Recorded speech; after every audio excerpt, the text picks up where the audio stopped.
Panggil-panggil dia tidak bisa menjawab, kita asumsikan dia berarti tidak sadarkan diri sekarang karena jantung. Kan kita pengen membuat jantung dan parunya paling enggak bisa kembali bekerja meskipun memang dengan bantuan dari luar, begitulah ya. Iya, berarti kita tekan seperti ini, 1, 2, 3, 4, 5, 6. Hai sahabat Dr. Vito, akhir-akhir ini mungkin sebagian orang masih takut untuk ke rumah sakit padahal mereka butuh informasi kesehatan dan juga banyak sekali hoax yang beredar dan ini sangat menyesatkan. Karena itu saya memberikan video saya secara gratis, Anda boleh subscribe secara free sekarang juga. Anda boleh tekan tombol lonceng supaya setiap ada video baru Anda boleh mendapatkan notifikasinya. Dengan demikian Anda juga mensupport kami, mendukung kami untuk terus memproduksi video yang berguna bagi masyarakat.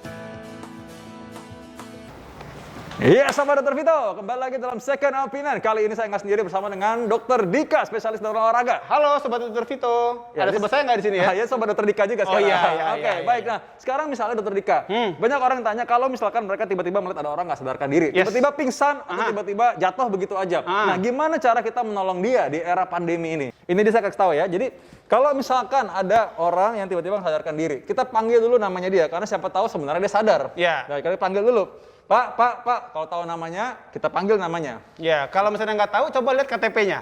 Kelamaan. Jangan. Jadi langsung panggil, nggak usah lihat KTP-nya, nggak usah dilihat-lihat siapa nih. Jadi panggil, Pak, cara panggilnya adalah dengan mengguncang-guncang badannya. Yes. Pak, guncang-guncang badannya, kalau nggak bisa tepok-tepok bahunya. Ya. Dan kita nggak perlu terlalu dekat sama dia. Takut nanti menularkan kalau tiba-tiba dia bangun dan aneh gitu kan. Jadi karena itu kita nggak perlu terlalu dekat, karena tetap harus jaga jarak. Betul. Nah, tapi terpaksa seminimal mungkin dan seefektif mungkin. Kalau panggil-panggil dia tidak bisa menjawab, kita asumsikan dia berarti tidak sadarkan diri sekarang karena jantung. Karena jantung. Dan ingat, saat kita menggoncangkan badan dia, goncangkan tubuh dia, jangan tubuh kita. Jangan kita malah begini-gini, jangan. Karena nggak akan pengaruh apa-apa. Iya. Jadi malah dari jauh malah aneh ya. Iya, bener. Ketika kita goncangkan tubuh si penderita tersebut, karena itu kita panggil telepon ya. Dengan telepon, tadi telepon saya mana? Nah ini dia, panggil telepon. Kalau kita menelpon, usahakan dengan mode speaker saja, supaya kita bisa sambil telepon dan sambil bisa ngomong dengan speaker dan tetap bisa menolong si pasien tersebut ya. Betul. Dan kita kalau manggil mungkin juga bisa pakai dengan media sosial. Oke, tapi jangan bikin story. Karena tidak etis kalau ada orang lagi pingsan, kita bikin story. Kirain takutnya si pasiennya bangun juga. Gitu. Ya bagus dong berarti jadi bangun kan. Nah, jadi karena itu, pastikan kita panggil orang lain untuk bisa menolong si pasien tersebut. Karena tidak mungkin kita tolong itu sendiri. Dan sampai kapan kita bisa menolong dia kalau cuma sendirian? Betul. Karena itu pasti butuh orang lain. Ketika melakukannya, kita tahu bahwa sekarang ada namanya CPR atau RJP dalam bahasa Indonesia. RJP itu adalah resusitasi jantung dan paru. Jantung dan paru, betul sekali. Jadi intinya adalah kita pengen membuat jantung dan parunya paling enggak bisa kembali bekerja meskipun memang dengan bantuan dari luar, begitulah ya. Iya betul, dengan pijat jantung. Ya pijat jantung gimana caranya? Langsung cepat aja nih kita lakukan di tengah bagian tengah dadanya. Kita bikin nih seperti ini ya. Tangan kita rekatkan seperti ini. Bagian bawah dari lengan kita tekan di atas dada si korban tersebut. Dan kita menekan tidak dengan siku seperti ini, bukan dengan siku tapi dengan badan kita ya. 1, 2, 3, 4, 5. Ketika kita menekan kita harus kira-kira kedalamannya sekitar 2 inci atau sekitar 5 cm, tapi dengan kecepatan yang konstan terus. Kita harapkan sebenarnya idealnya 100 kali per menit. 100 kali per menit. Ya, tahu dari mana kita bisa bikin frekuensi 100 kali per menit? Dengan satu lagu, yaitu lagu dari Ayu Ting Ting. Bukan. Sorry. Dari Bee Gees, yaitu Staying Alive. Seperti ini nih. Nah, ya ada lagunya. Supaya kita bisa kebayang ya. Nah setelah itu nanti kita tekan seperti ini, 1, 2, 3, 4, 5, 6, tekan terus saja ya. Karena itu tetap orang yang kita hubungi tadi harus bisa kita hubungin. Ya benar. Dan gini Bang, banyak juga orang yang nanya, Dok, kapan napas buatannya?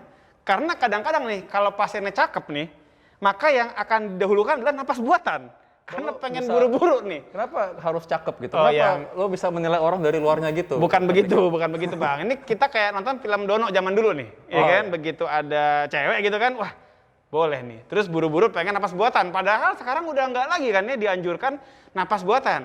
Karena memang dianggap orang yang tidak terlatih itu tidak pandai memberikan napas buatan. Dan juga kita nggak tahu kan, apakah orang-orang ini punya penyakit misalnya, apalagi sekarang corona gitu. Ya, karena itu memang kita harus hati-hati. Ketika kita tahu bahwa korban tersebut tidak menggunakan masker misalnya, karena itu kita berusaha untuk tutup korban dengan masker ya supaya tidak menulari kepada orang yang menolong. Karena ingat sekali lagi bahwa menolong itu juga sama pentingnya dengan yang ditolong. Jadi harus sama-sama safe, sama-sama selamat. Apabila kita punya perlengkapan, kita pakai masker, pakai face shield itu lebih baik lagi. Yang paling ideal sebenarnya adalah kita pakai hazmat. Oke. Pakai APD level 3. Yes. Tapi memang tidak semua kita bisa membawa hazmat ketika sedang jalan-jalan di luar. Iya, jadi nggak mungkin juga kita selalu sedia hazmat kemana-mana gitu kan. Iya. Makanya kenapa akhirnya kita coba untuk seoptimal mungkin. Optimal mungkin. Walaupun Iya. demikian ingat bahwa memang kalau kita tidak menggunakan APD level 3 sebenarnya risiko kita tertular memang lebih tinggi. Yes. Kita harus ingat juga itu. Namun ya kalau memang Anda punya nurani hati yang baik, misalkan Anda tetap mau menolong, ya udah dengan cara tadi aku bilang pakai masker. Kalau bisa ada face shield, pakai face shield juga, atau kacamata untuk menutupi mata Anda, pakai juga. Setelah menolong, Anda cuci tangan. Ya. Jangan sampai Anda setelah menolong, Anda ngupil-ngupil atau pegang-pegang Oke. mata, kelilipan, sehingga akhirnya itu virus bisa masuk ke dalam. Yes, ya. benar. Karena itu tetap pakai proteksi seoptimalnya yang bisa kita lakukan. Yes. Kalau ada sarung tangan, boleh pakai sarung tangan. Ya. Kalau si pasien tersebut atau korban tersebut misalnya, Anda nggak menemukan yang lain nih, masker cuma Anda yang punya, maka mendingan dia yang pakai masker sebenarnya, daripada Anda yang pakai masker. Karena itu Iya. lebih bisa menolong. Ya, tapi memang kalau misalkan nggak ada sama sekali, ya udah pakai kain aja. Ya. Bukan berarti masker Anda pindahin ke dia juga sih ya. Iya, intinya Tapi- adalah gimana caranya jangan sampai pas kita lagi pompa nih jantungnya dropletnya kemana-mana gitu ya Bang ya. Ya, nanti Nah. air liurnya kemana-mana kita Iya. malah menghirup. Yes. Ya, jadi kalau bisa tutupilah, bahkan pakai apa, pakai kain atau apapun itu Ya. untuk menolong si korban. Ya. Nah, yang lain lagi adalah dengan cara gini. Kalau misalkan korban ini, misalnya kita tahu nih, kita udah mau pindahin pasien ini atau korban ini, ada tiba-tiba ada teman datang nih. Nah, gimana cara kita pindahin supaya korban ini nggak tiba-tiba malah kita patahin lehernya karena Ya. nggak sengaja. Ada orang nih, kita lagi angkat karena bermaksud baik, langsung keangkat begitu aja, ini leher gantung-gantung, malah Iya. jadi patah. Padahal gini, kalau misalnya kita lihat nih ya Bang, terutama untuk event-event olahraga gitu ya, kita lagi bicara tugas di sport event. Itu banyak banget ya yang namanya orang itu pingsan, itu memang karena kontak. Contoh misalnya pada kasus-kasus di mana ada gegar otak. Saat orang lagi bertanding, berlomba dalam sebuah event, itu kan yang namanya benturan itu kadang nggak bisa dihindarin.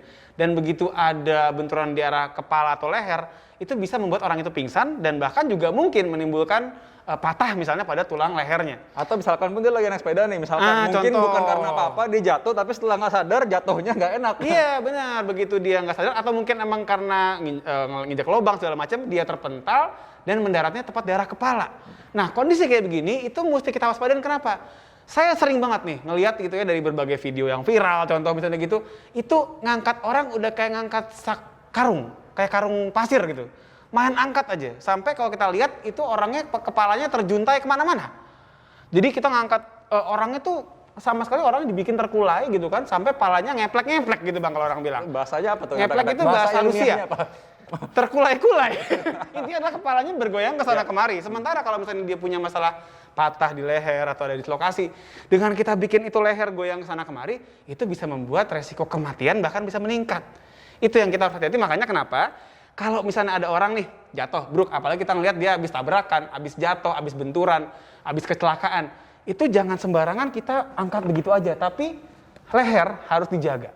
Oke, gimana caranya? Contoh, kalau misalnya kita mau nih, kita mau, kalau bisa tadi sama Bang, kita kalau bisa jangan sendirian. Jangan sok-sok jagoan, pengen lamatin, langsung dirangkul, langsung diangkat, enggak. Pada kejadian orang yang memang kecelakaan, benturan dan segala macam, kita mesti guard dia punya leher. Caranya paling sering dipakai adalah kayak gini. Jadi ini kita buat supaya lehernya terfiksasi oleh tangan kita.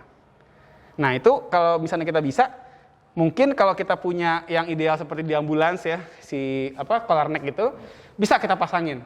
Tapi kalau nggak ada, kita bisa juga pakai contoh misalnya kayak kardus atau berbagai bahan lain yang bisa memfiksasi supaya lehernya nggak kemana-mana. Kalau nggak ketemu pakai tangan aja. Kalau nggak ketemu pakai tangan, tadi kita bisa begini. Jadi berarti di bagian miring Dokter Dika. Jadi Ya. di bagian ini lihat bahwa kepalanya sebenarnya dibantu disupport dengan tangannya. Dengan tangan. Nah inilah Jadi yang membuat kita bisa lebih yakin lehernya nggak kesana kemari. Ya, atau dalam bahasa Rusianya tadi Terkeplek-keplek. Bahasa Rusia. Gitu. Jadi baru kita amankan di tempat yang lebih aman, barulah dilakukan. Jadi kalau memang dia punya perlu CPR, di CPR. Berarti ada satu orang lain yang bisa bantu juga. Berarti, That's kan? why kita jangan sendirian, karena emang nggak bisa sendirian. Apalagi kalau misalnya orang yang dia curigai, kita curigai ada leher, fraktur di leher, atau bahkan di tulang belakang, itu kita butuh paling nggak 3-4 orang. Kenapa? Karena kita pengen bikin orang itu tidak terbungkuk-bungkuk, tidak terlipat-lipat badannya, dan selama dibawa itu harus dalam satu garis terus. Jadi ada yang megang di daerah leher, ada yang megang di daerah batang tubuh, ada yang megang di daerah kaki. Supaya itu benar-benar bisa inline terus. Berarti ini tadi kalau kita summary nih, kita rangkum. Ketika ada orang tiba-tiba sadarkan diri, tidak sadar dan kita mau menolong dia, maka satu, pastikan dulu dia memang benar-benar nggak sadar. Gitu. Pastikan dulu, panggil namanya, guncang badannya, tapi pastikan bahwa dia memang tidak sadar. Kita asumsikan bahwa ini adalah sebuah henti jantung. Yes. Dan yang kedua, ingat bahwa telepon orang lain, panggil bantuan, panggil yang betul sehingga orang lain bisa datang bantu kita. Ya. Dan yang berikutnya adalah pastikan bahwa kita melakukan pijat jantung tadi yang benar. Dan kalau kita mau mengangkat orang ini, memindahkan orang ini ke mobil, maka tadi Jangan sembarangan membuat lehernya terkeplek-keplek.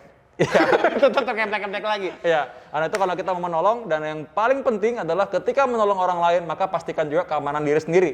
Karena keamanan penolong sama pentingnya dengan keamanan yang ditolong. Yes. Jangan sampai menciptakan korban yang baru. Kita mau menolong supaya dua-duanya sama-sama selamat. Betul sekali. Juga kita mesti ngelihat bahwa lingkungan kita aman apa enggak. Ya, jangan sampai kita RJP di tengah jalan.